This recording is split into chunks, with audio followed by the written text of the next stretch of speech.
हाय बच्चों, my self Amit Kumar. आज हम लोग इस वीडियो के साथ ही मैथमेटिकल टूल्स की सीरीज को स्टार्ट करने वाले हैं।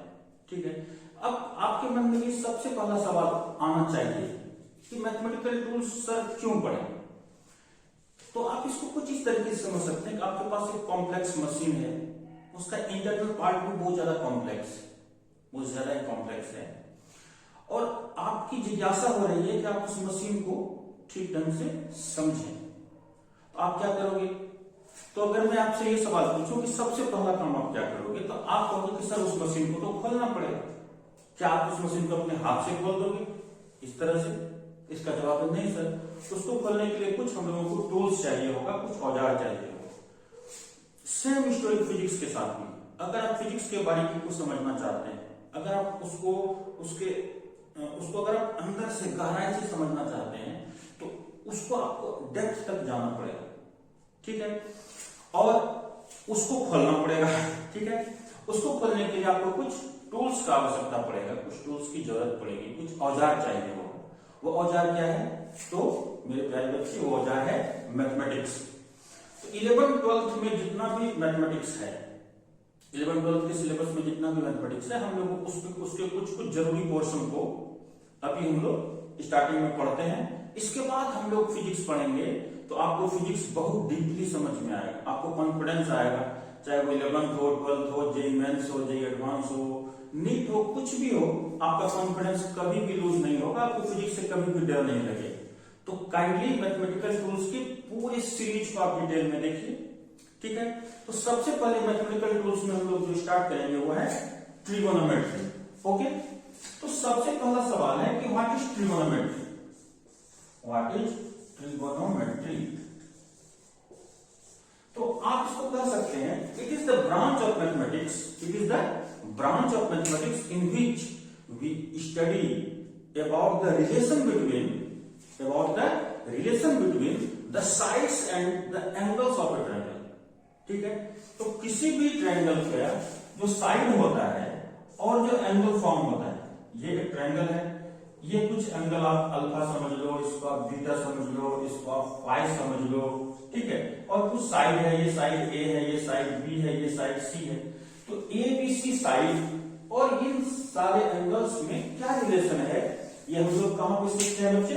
ये हम लोग ट्रिगोनोमेट्री में सीखते हैं। ओके, तो सबसे पहले तो आपको ये समझना पड़ेगा कि एंगल क्या होता है। आई होप कि आपको ये बचपन में सिखा दिया गया होगा कि एंगल क्या होता है। ठीक है, तो एंगल हम लोग एज यूजुअली डिग्री में मेजर करते हैं, बट आपको ये पता होना चाहिए, या बहुत सारे बच्चों को पता भी होगा कि एंगल का एसआई यूनिट क्या होता है बच्चे? रेडियन होता है। तो हम लोग थोड़ा सा रेडियन को समझने की कोशिश करते हैं, एंगल का मेजरमेंट रेडियन में कैसे कर सकते हैं। तो आप इसको कुछ इस तरीके से समझो कि आपके पास एक यहां पे सर्कल है। ठीक, ये इसका सेंटर है, यहां मैं एक लाइन ड्रॉ कर देता हूं, यहां मैं दूसरा लाइन ड्रॉ कर देता हूं। ठीक है, आप इसको आगे भी पढ़ा दो, कोई इशू नहीं है। आप इस पॉइंट को कंसीडर करो, ये ए है। ठीक है, इस पॉइंट को कंसीडर करो बी है। मैं सेंटर से एक लाइन बी तक मैं मिलाता हूं। तो आपको मालूम है कि यह भी रेडियस है, इसको आप आर से इंडिकेट कर सकते हो, यह भी रेडियस है, इसको आप आर से इंडिकेट कर सकते हो। और ये अगर आप इस पॉइंट को ओ कहते हो, तो यहां पर दो लाइन आप देख पाएंगे, एक लाइन है ओ ए, दिस, एंड एक दूसरा लाइन है दिस, ओ बी। इस दोनों लाइन के बीच का जो झुकाव है उसको हम लोग क्या कहते हैं? एंगल कहते हैं। तो सपोज कीजिए इस एंगल को हम लोग थीटा से रिप्रेजेंट करते हैं। ठीक है, और ए से बी तक ये जो लेंथ है, ये जो टेढ़ा लेंथ है, ठीक है, ये जो सर्कुलर लेंथ है, इसको हम लोग क्या बोलते हैं? आर्क लेंथ या कर्व लेंथ, हम लोग कुछ भी बोल सकते हैं। तो एंगल का measurement theta in radian, theta को रेडियन में कैसे मेजर करेंगे बच्चे? तो इसका आप आपको सीधा से समझना है कि ये होगा आर्क लेंथ अपॉन रेडियस। ठीक है, तो आप इसको कुछ इस तरह के से बोल सकते हो, थीटा इक्वल्स आर्क लेंथ क्या होगा? A B. और आर्क लेंथ को दिखाने के लिए आप ऐसा समझ लो, अगर आप सिंपल ए बी लिखोगे तो लोग ये समझ जाएगा कि आप इस लेंथ का तो कहीं बात नहीं कर रहे हो यहां से, तो डायरेक्ट लेंथ होगा नहीं, हम लोग आर्क लेंथ का बात कर रहे हैं, इसलिए हम लोग उसको इंडिकेशन किस तरह से दिखाएंगे, आप इसके रेडियस को आर समझ लो। तो इस तरीके से मेजरमेंट करते हैं। ठीक है, अब आप बताओ अगर यहां से ए और बी का लेंथ वही हो जो कि रेडियस का लेंथ है, तो आप इसको आर बोल सकते हो। इस समय थीटा का वैल्यू क्या हो जाएगा, ए बी भी आर के ही बराबर है और आपको डिवाइड भी आर से ही करना है, तो ये क्या हो जाएगा बच्चों 1। इसी एंगल को हम लोग कहते हैं 1 रेडियन। ठीक है, अच्छी बात। अब हम लोग आगे चलते हैं। अब आप सपोज करो कि ये वो पॉइंट रहा O, ये है पॉइंट A और ये लाइन क्या हो गया OA। ठीक है, मैं जस्ट इसको मैं बाहर निकाल देता हूं आपको समझाने के लिए। तो आप इसको समझो कि ये पॉइंट क्या है बच्चे B है और ये वो आर्क लेंथ है। अगर तो ये जो लाइन है OB, ये लाइन अगर इधर मूव करना स्टार्ट करे तो क्या ये एंगल नहीं बढ़ता जाएगा, तो इसका जवाब है यस सर, ये तो बढ़ता जाएगा। अब आप इसको कुछ इस तरीके से समझो, अगर ये ऐसा बढ़ते बी पॉइंट बढ़ते बढ़ते बढ़ते बढ़ते इस तरीके से अगर वो कंप्लीट घूम जाता है, अगर वो कंप्लीट घूम गया इस तरीके से कुछ, अगर वो कंप्लीट घूम गया तो इसका मतलब ये एंगल क्या हो जाएगा, कंप्लीट सर्किल का मतलब 360 डिग्री। तो मैं इस फॉर्मूले का यूज करता हूं फॉर कंप्लीट सर्किल।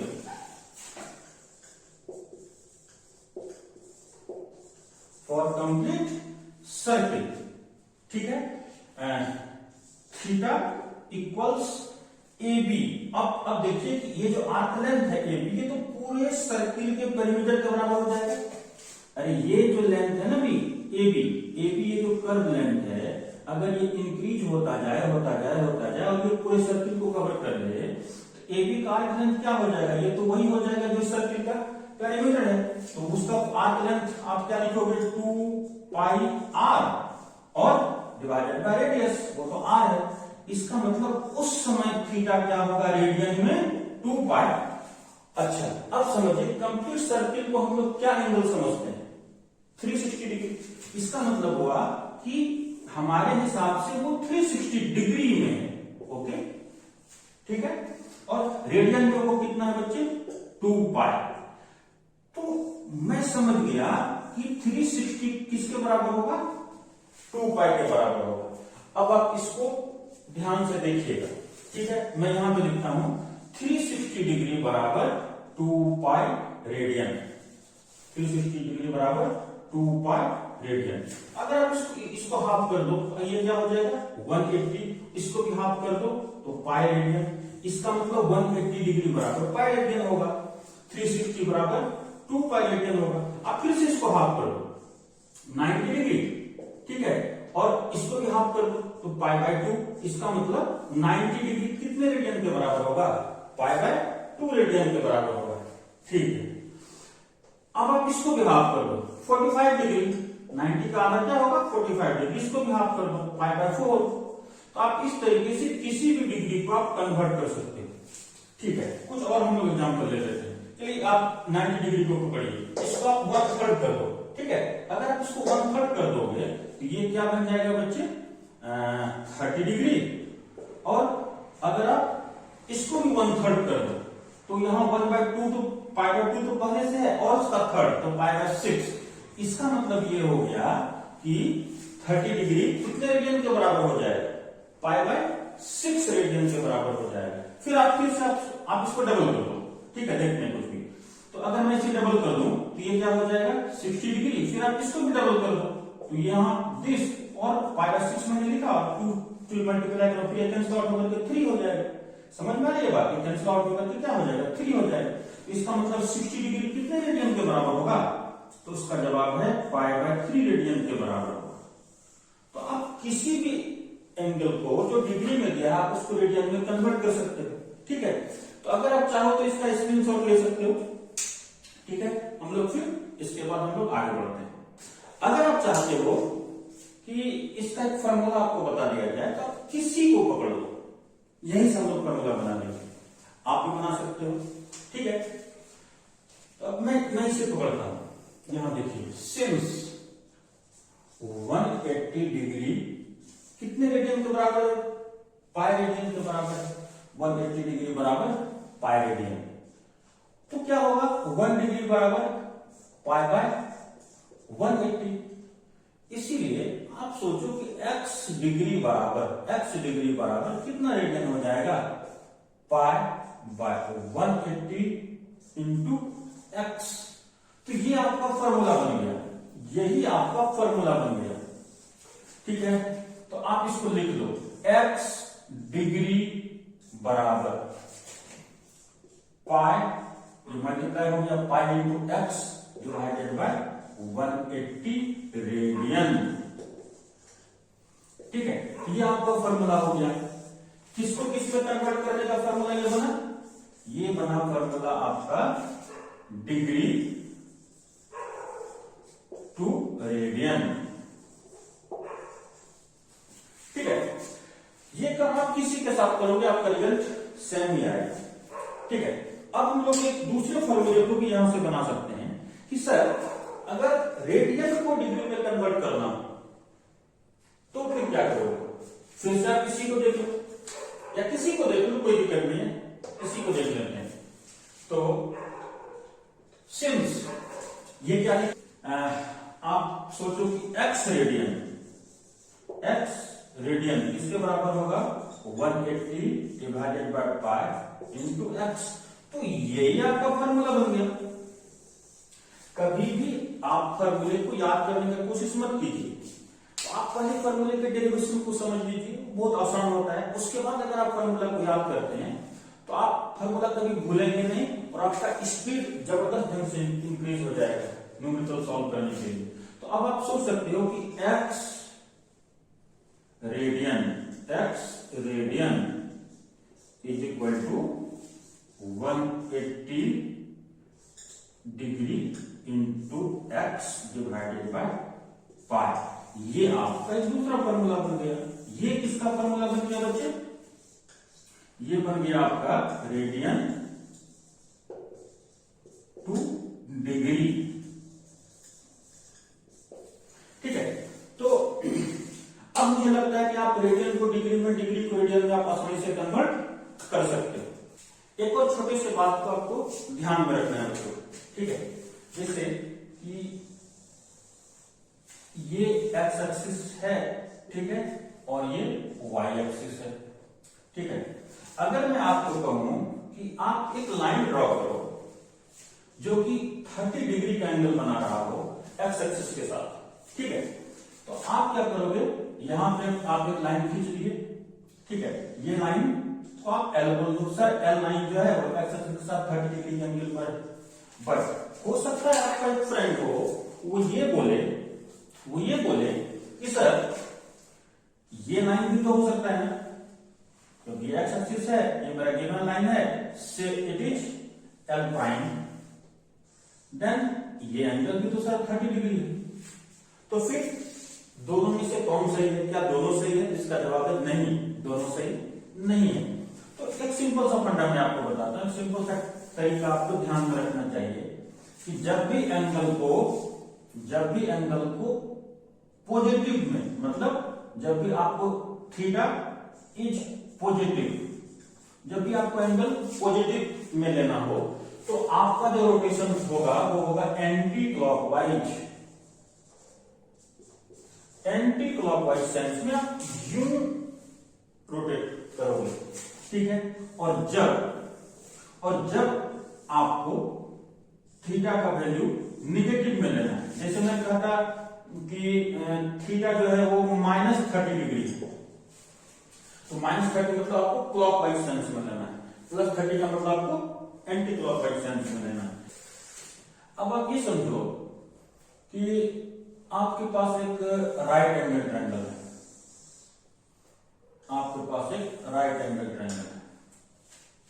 ठीक है, से इट इज पॉइंट O, ये पॉइंट A है, ये पॉइंट B है। हम लोग इस एंगल का बात कर रहे हैं।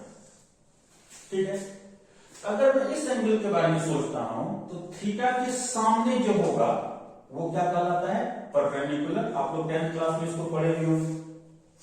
जो सबसे बड़ा साइड होगा किसी राइट एंगल ट्रायंगल का वो क्या होगा बच्चों? वो होगा हाइपोटेन्यूस। ठीक है, हाइपोटेन्यूस। और जो बच गया वो क्या बच गया? बेस। ठीक है, अब बेसिक ट्रिगोनोमेट्रिकल रेशियो, इसको आप समझिए। अगर मैं आपको कहूं कि दिस अपॉन दिस मतलब परपेंडिकुलर अपॉन हाइपोटेन्यूस, ठीक है, ये क्या कहलाएगा? आप इसको कुछ इस तरीके से भी बोल सकते हैं। आप बोल सकते हैं A B this upon O B this. तो ये क्या है? परपेंडिकुलर, ये क्या है? हाइपोटेन्यूस। ये रेशियो कहलाता है, ये रेशियो कहलाएगा साइन ऑफ थीटा। इसको हम लोग क्या बोलेंगे? Sine of theta. और आप इसको थोड़ा शॉर्ट में बोल सकते हैं sine theta. Sine of theta इसका पूरा नाम है। आप इसको शॉर्ट में क्या बोलेंगे बच्चे? Sine theta. तो साइन थीटा क्या कहलाएगा? Perpendicular by hypotenuse. ओके, ये आपको समझ में आ गया होगा। ठीक है, अगर आप इसका बात करो दिस अपॉन दिस, जैसे मैं कहूं ओ ए डिवाइडेड बाय ओ बी, अगर मैं दिस अपॉन दिस कहूं तो इसका मतलब मैं बोल रहा हूं base by hypotenuse, this by this. तो ये क्या कहलाता है? ये कहलाएगा साइन। तो ये था दिस बाय दिस, ये कहलाएगा कोसाइन। कोसाइन, ठीक है, cosine of theta, cosine of theta. ठीक है, और आप इसको क्या लिख सकते हैं? आप इसको लिख सकते हैं बच्चों in short cos theta. Cosine of theta को शॉर्ट में क्या लिखेंगे? Cos theta. तो कॉस थीटा का फॉर्मूला क्या हो गया? Base upon hypotenuse. ये आपको समझ में आ गया होगा। ये हो गया sine theta this by this, cos theta this by this. अब हम लोग देखते हैं कि अगर मैं एक और रेशियो को अगर मैं लिखूं आपके लिए, मैं लिखता हूं ए बी अपॉन ओ ए। इसका मतलब मैं बोल रहा हूं perpendicular A B by base. इसका मतलब मैं बोल रहा हूं ओ ए को बेस। तो परपेंडिकुलर बाय बेस ये कहलाएगा टेंजेंट ऑफ थीटा। क्या कहलाएगा बच्चों? Tangent of theta. ये रेशियो, इसको हम लोग इन शॉर्ट करते हैं टेन थीटा। आप ऐसा सोच सकते हो तो टेन थीटा क्या हो गया बच्चों? Perpendicular by base. ठीक है, तो साइन थीटा, कॉस थीटा और tan theta. Sine theta this by this, cos theta this by this, tan theta this by this. अगर मैं इसके अलावा तीन और रेशियो होगा, क्या होगा? इस सब का उल्टा।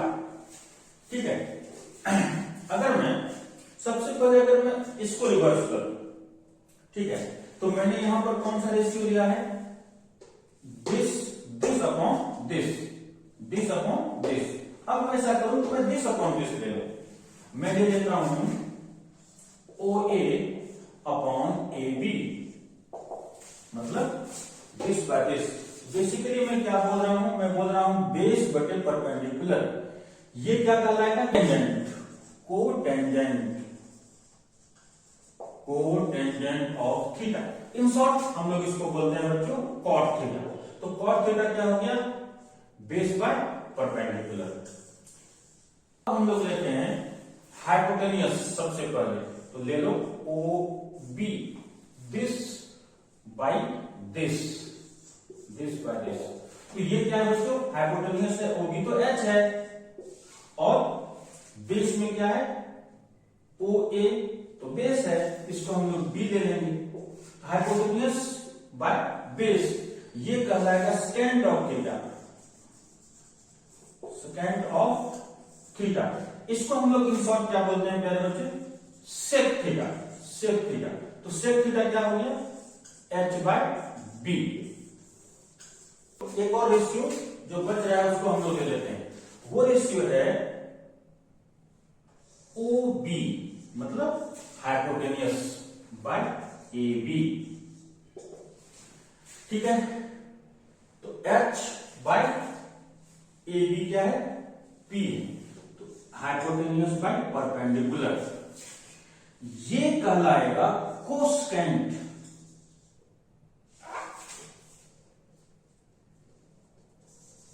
Cosecant of theta. इसको हम लोग इन शॉर्ट क्या बोलते हैं प्यारे बच्चों, कोसेक थीटा। तो कोसेक थीटा का फॉर्मूला क्या बच गया, दिस बाई दिस।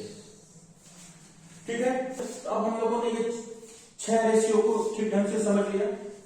ठीक है, अब थोड़ा सा ध्यान से समझिएगा कि आप देखो कि दिस एंड दिस एक दूसरे का अपोजिट है।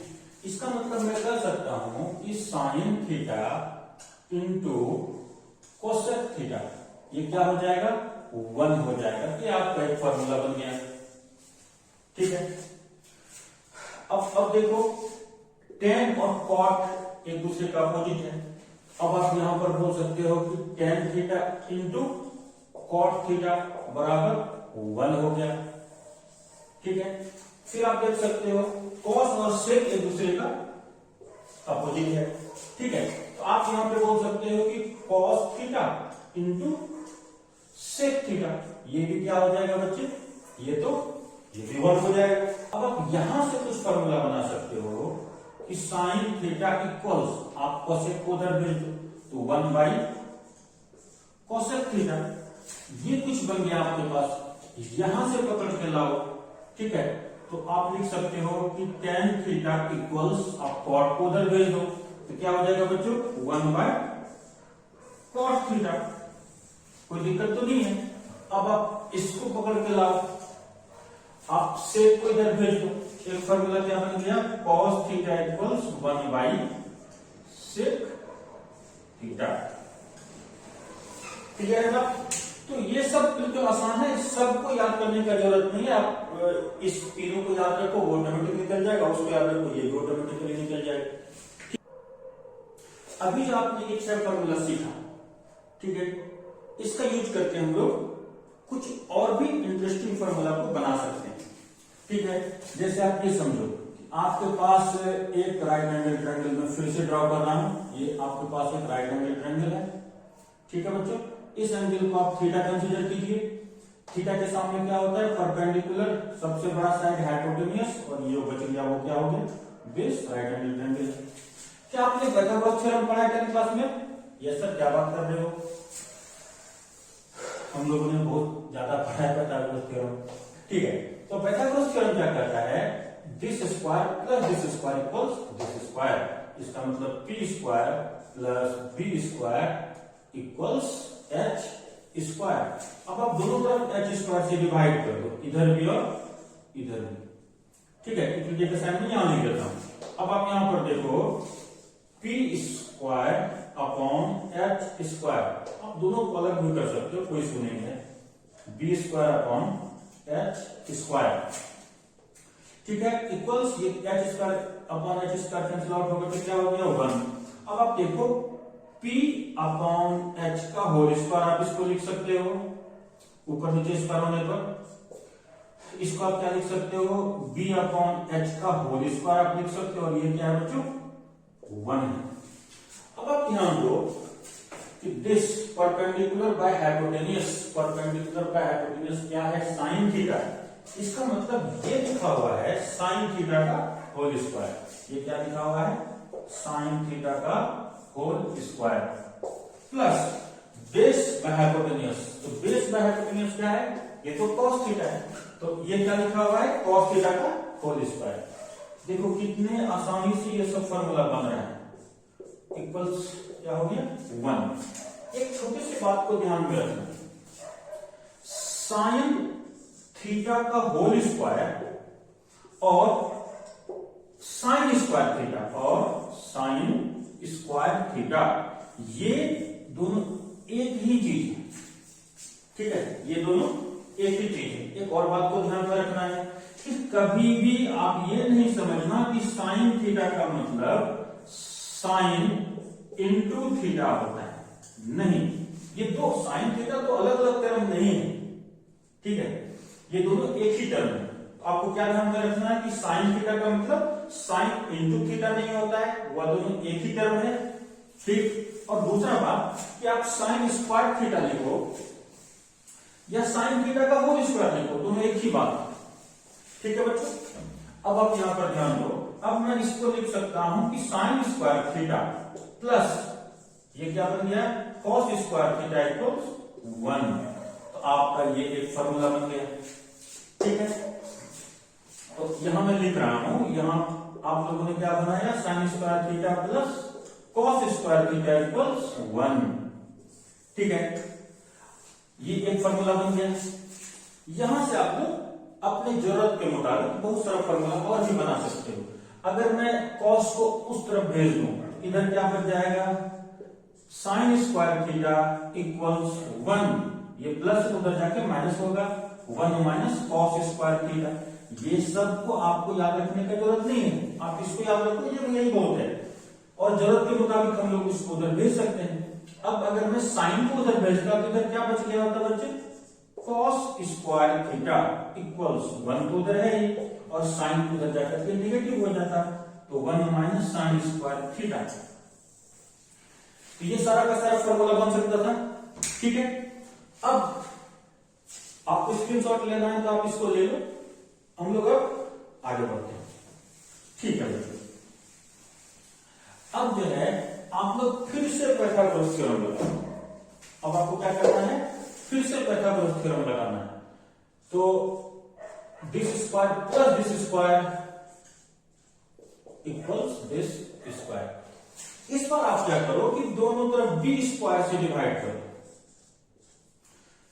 तो यहां पर देखो, दोनों मैं इसको स्प्लिट कर सकता हूं, P square upon B square plus B square upon B square equals H square upon B square. ये तो कैंसिल आउट होगा तो 1 हो जाएगा, ध्यान रखिएगा। अब आप इसको लिख सकते हैं p बाय बी का whole square plus 1 equals h by B का होल स्क्वायर। ठीक है, p बाय बी, क्या आपको यहां पर कहीं पर मिल रहा है p by B? p by B ये क्या है, 10 और उसका स्क्वायर। आप इसको क्या लिख सकते हो प्यारे बच्चों, 10 स्क्वायर थीटा प्लस 1, ये plus 1 equals h by B. h by B यहां पर है, h बाय बी मतलब वो सेक थीटा है, ये तो और उसका स्क्वायर भी लगा हुआ है। तो आप क्या लिख सकते हैं मेरे बच्चों, सेक स्क्वायर थीटा। इसका मतलब हुआ कि 1 plus 10 square theta equals sec square theta. यह भी इंपॉर्टेंट फॉर्मूला बन गया।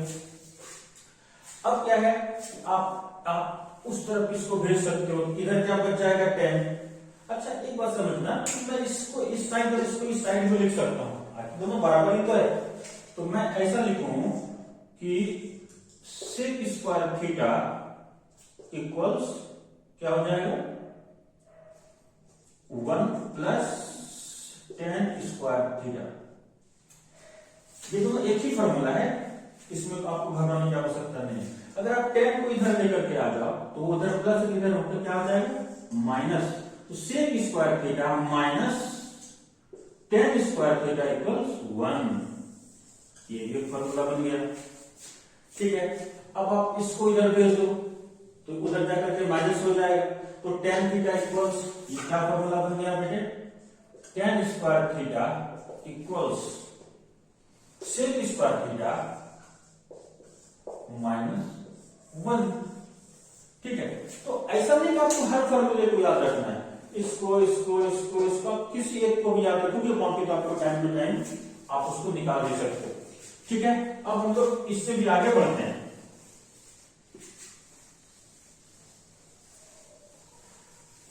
तो आपने कौन सा फॉर्मूला निकाला, sec square theta equals 10 square theta plus 1।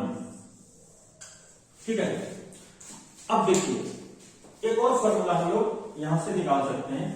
इसके लिए हमको क्या करना पड़ेगा, फिर से पाइथागोरस थ्योरम हम लोग शुरू से स्टार्ट करते हैं। फिर से अप्लाई कीजिए Pythagoras theorem, this square plus this square plus this square equals this square. इस बार आप पी स्क्वायर से दोनों तरफ डिवाइड कर दो, पी स्क्वायर इधर भी और पी स्क्वायर इधर भी। ठीक है, तो इसको फिर से स्प्लिट कर देते हैं। दोनों से, तो this P square divided by P square plus B square divided by P square, ठीक है। अब ये क्या हो गया, H square divided by P square, तो ये तो कैंसिल आउट होकर के 1 हो गया, और ये क्या बचा, b बाय पी का whole square equals h by P का होल स्क्वायर, ऐसा आप लिख सकते हो। फिर आप वहां पे ढूंढिए, इसको मैं यहां पर लिख देता हूं 1, इसको सेपरेट कर दो भाई, 1 b by P, b by P cot, तो कॉट स्क्वायर थीटा, तो 1 plus cot square theta equals h by P, h by P क्या है, कोसेक थीटा है, तो यहां पर क्या लिख दोगे, कोसेक स्क्वायर थीटा, तो ये आपका एक फॉर्मूला बन गया। फिर से वही कहानी, आप इसको इधर भेज दो, ये क्या हो गया, cosec square theta equals 1 plus cot square theta, दोनों एक ही तो फॉर्मूला है।